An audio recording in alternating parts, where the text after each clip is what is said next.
when he was in the service, he said when he found out that his mom died, he felt the spotlight was so on him to really show himself to be a master at whatever he did.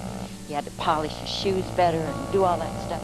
And he had to wait until nighttime, and he would put the pillows over his head and cry about the loss of his mom, because I think he felt very deeply about her. Gladys's death profoundly affected Elvis, leaving him insecure and rudderless.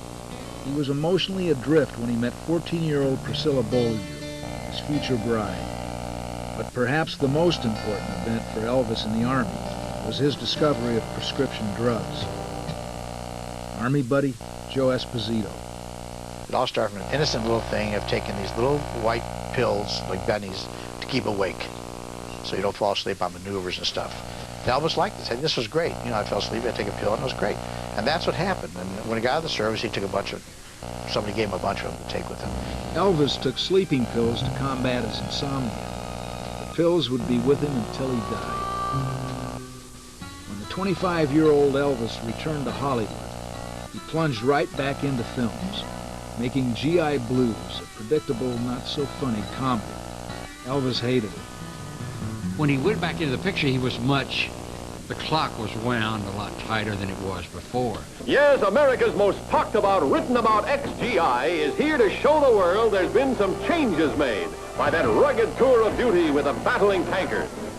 See him swing out with his buddies to take West Germany by storm. I said, damn it, man. He said, I just got out of wearing a uniform for 2 years, and here I go. They got me putting on an Army uniform and singing to a baby, and someone drops a hat and I sing to him. That was very, very disappointing to him, and they didn't get any better. It's Elvis on a love campaign no guy or gal should miss. Liebe. For those who do not understand, Liebe translated means no. Oh, you don't have to explain that to a GI. That's one of the first words he learns when he gets over here. Oh, you too, Tosa. But Elvis chose not to confront the colonel. He picked the scripts, the directors, and incredibly, the music.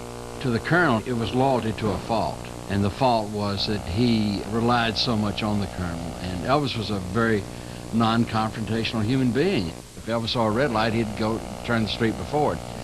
What he didn't understand is that Parker was taking care of Parker.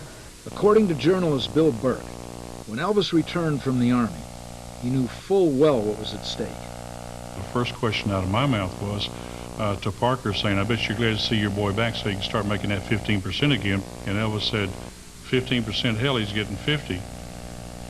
And that was just so incredible, I couldn't believe it. And I said, now tell me you're lying. And Elvis looked at Parker and said, isn't that true, Colonel? And the Colonel said, yep, it's been that way.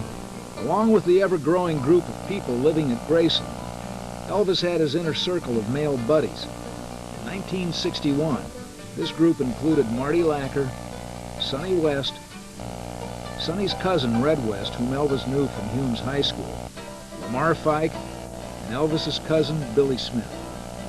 They created the video biography, All the King's Men. Along with Joe Esposito, the group became known as the Memphis Mafia. Back in the 60s, Elvis had us wearing black mohair suits, white shirts, white tie, or a black shirt and a black tie. We looked like a bunch of hoodlums. A lot of times we'd all wear the same thing that day. And one day we're in Vegas. We went there on weekends between making movies or whatever. Same thing. We wore the black mohair suits, Elvis included. We pull up in front of the Riviera Hotel in 2 black limousines. We're white as sheets. The cars were black, we were white. We all get out of the car. It's like everybody gets out and the Don gets out of the limousine behind us. And there happened to be a crowd in the front, and of course they saw it was Elvis. They went nuts. We were going in and somebody from the press or something said, look, there goes the Mafia. And someone said, no, that's Memphis. They're from Memphis, Elvis. And he said, well, the Memphis Mafia. Elvis Presley's seen coming into the Riviera Hotel with his Memphis Mafia. Elvis loved that. The group of guys adopted one female member, hairdresser Patty Perry. And they all became like my brothers, and I became like their little sister. Once a little sister, always a little sister. I was different. I was a baby. I was 17, you know, and I was very inexperienced. And they knew it, so they kind of like watched over me. As I said, when I was like in my 30s, guys would hit on me, and Elvis would say, she's part of the family, she doesn't fool around. I said, I fool around. I fool around. Between movies, Elvis and his gang returned to Memphis for hometown fun. He would treat his friends to all-night excursions to roller rinks and amusement parks. Elvis would rent what they called the Memphis Fairgrounds at that time. And he would go out there after hours. He'd go on the roller coaster and ride it 25, 30 times in a row. Never stopped. One time he played a joke on the operator of the park. They went up and got to the top where it slows up a little. Him and Billy got out. The cars come back down, and Elvis ain't there. And the guy looked, and the guy got scared. He said, I'm going to run the cars back up again. He ran the cars back up again. When it stopped at the hill, Elvis and Billy got back in. He told Elvis, he said, man, please don't do that again. He said, you about gave me a heart attack. In the days before VCRs, the group would rent movie theaters for all-night screenings. This was a place where Elvis came after it shut down, you know, normal movie hours, and he would rent it and have certain movies brought out to watch. We'd see sometimes 2, 3, 4 movies a night. And sometimes he'd show the same one over. We saw Dr. Strangelove. If we saw it once, we saw it 50 times. By 1962, Elvis was bringing members of the Memphis Mafia to Hollywood and putting them up in the Beverly Wilshire Hotel. We had a lot of fights up there, water fights. One time, Red and Sonny West and myself decided to tackle Elvis and just beat him up on the floor. Just fool around, a bunch of young guys fooling around. And Elvis got real mad. Restless and footloose, 25-year-old Elvis returned to Hollywood ready to party, party, party. After being tossed out of several luxurious hotels in Los Angeles, Elvis and the Memphis Mafia moved into the first of several mansions. Longtime friend Lamar Fife. They were all pretty big homes. We all lived there. It was kind of like, it was like a mobile Playboy mansion, I guess would be the term. Living in a Bel Air mansion was just one of the many perks of life with Elvis. Presley was rolling in money, and he loved to spend it. I know one day he bought 22 cars, Cadillacs and Pontiacs and stuff like that. Longtime friend, Marty Lacker. He understood what it would be for a young guy to have a big, shiny car, especially if it was a big, expensive one.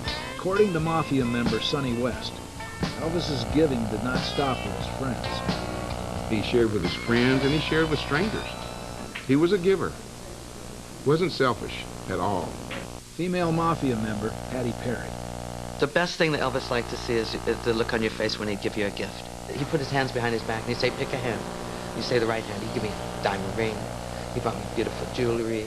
He bought me Jewish stars. He always wore a Jewish star and a cross because he always said he didn't want to get shut out of heaven on a technicality.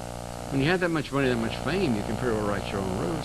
He couldn't tell you what a loaf of bread cost, what a house payment was, what a rental on an apartment would be, because from the time he was thrown into his career, it was so quick, other people did those things. Elvis and his Mafia rarely ventured beyond the mansion walls. We were in prison, but we usually didn't go out. Elvis basically didn't like the lifestyle of the people out there in California. Elvis's cousin, Billy Smith, concurs. I think he felt more comfortable with the guys he had around him and his fans. Memphis disc jockey, George Klein. Elvis did not fit into the Hollywood crowd. He went to very few Hollywood parties because he wanted to do his own thing. So that's why he had his circle of friends with him. And we would do our own partying at his house up in Bel Air. The cloistered environment allowed Elvis to indulge his fantasies. I mean, here's a guy that grew up in a make-believe world who was able to live in a make-believe world and make that make-believe world become real, even though it wasn't. But he could do that.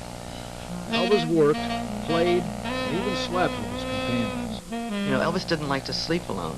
So, I mean, when he didn't have a date, I would sleep with him. But there was no sex, you know. Unfortunately. He maintained rather interesting table manners as well. He had a thing about sharing his food. When you'd eat, he'd take something off of your plate, but you couldn't touch his plate. So he had a real weird thing about his food. Don't touch his food. Elvis cut your arm off at the elbow if you tried it. The Presley lifestyle was simple. We would sit up all night and watch TV, or sometimes he'd keep the TV on, cut the sound off, and we'd listen to music or talk. And he liked, as I say, the Dick Van Dyke Show. And he loved the Little Rascals. And he loved football. But if Elvis didn't like who he was watching, he made a point of expressing himself. And he was watching the television one night, and Robert Goulet come in, and I think he was singing "If Ever I Would Leave You." And Elvis took his gun and shot, blew the television away. Apparently, Elvis didn't like Robert Goulet. But then, gunfire at the Bel Air estate was a common occurrence. And we were sitting Perugia away one night, and he decided to have shooting practice, and he shot all the glasses in the bar. Dangerous shootouts involving explosives and fireworks were a common sight. He shot a rocket at us, man, one of the bottle rockets. All you hear is shh, and it's there. And it hit the side of the house, and we didn't know, and we said, no more of that, man, because that was dangerous. As fireworks flew, so did fists and feet as Elvis engaged in martial arts battles with stunt double Lance Legault. I did some martial arts with him in the center of this field one day while we were on a break, and he threw me upside down on my head so quick I didn't know what happened. He loved karate. And he'd come home and he'd break boards. So he'd entertain us breaking board. He says, come on, Pat, break a board. My hairdresser got my hands. You know?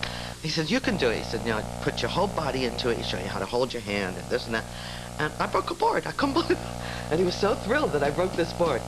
Neither fireworks nor karate chops could compete with the antics of Elvis's pet monkey, Scatter. Scatter was a chimpanzee that Elvis got as a pet. Scatter was the funniest little chimpanzee. They used to dress him in the same kind of jumpsuits that they would all the Memphis Mafia guys would wear. We had a lot of fun with him. A lot of fun with him. He had a great personality. Scatter liked to drink, and when we'd have parties, he'd go around and drink all the drinks that were left over, and he'd like to go and look under the girls' skirts. And he'd run with his hands up in the air, going and freak you out. He'd run off into the bathroom to get away from him, and they'd shut that door, and he'd beat him in there. He was right behind them and started making that noise again. They held that door and run out. Scatter's antics didn't amuse everyone, especially Patty Perry. I gave Scatter a right hook, and he flew across that room. And Elvis, I thought, was going to die. He laughed so hard, but Scatter never came near me again. Scatter even got to visit Elvis on the set. We got banned from the Golden Lot. He jumped out of the car and ran up a drain pipe and jumped in the middle of Sam Golden's desk. Sam Golden was there. We got a call from the front office to come get our monkey. Elvis reluctantly sent Scatter back to Memphis to live behind Graceland. Elvis sent him back to Memphis, had a beautiful place built for him with air conditioning for summer and heat control for winter, and beautiful inside facility in the yard, I mean, where he could come out and play with bars and stuff. The maid went out one time to feed him, and you never knew. He was very unpredictable. She went out to feed him, and he just reached and grabbed her by the hair. Well, her hair came off because she had on a wig, and boy, she went to scream. Scatter didn't much care for the peace and quiet of Memphis. A few months after taking up residence, he died. He died of a broken heart, I think. One day they went out there and he was dead, and he wasn't that old. With Scatter out of the Bel Air mansion, Elvis and the guys returned to their favorite pastime, chasing girls. Army buddy Joe Esposito. Elvis loved women. I mean, from the day I knew him, he just loved being around women. He related more to women. Many of the women Elvis dated came from longtime friend Kitty Jones, who was working as a casting director. When I started to get dates for Elvis, you know, my friends would say, come on, Elvis Presley doesn't need any help getting a date. Well, he did, as a matter of fact, because if he did try to call someone, he would say, hi, this is Elvis Presley. And they'd say, oh, sure, and they'd slam down the phone. Blondes, brunettes, and redheads flocked to the mansion. One night, the number was overwhelming.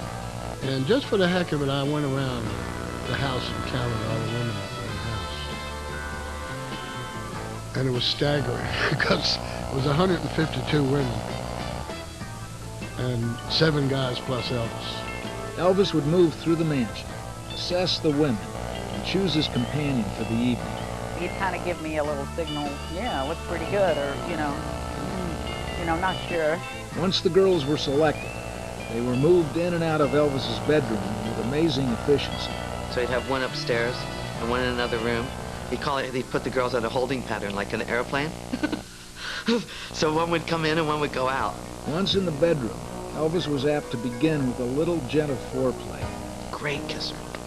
Great kisser. Elvis liked kissing more than he liked anything else, I think. I think he liked the warmth and the sensuality of kissing.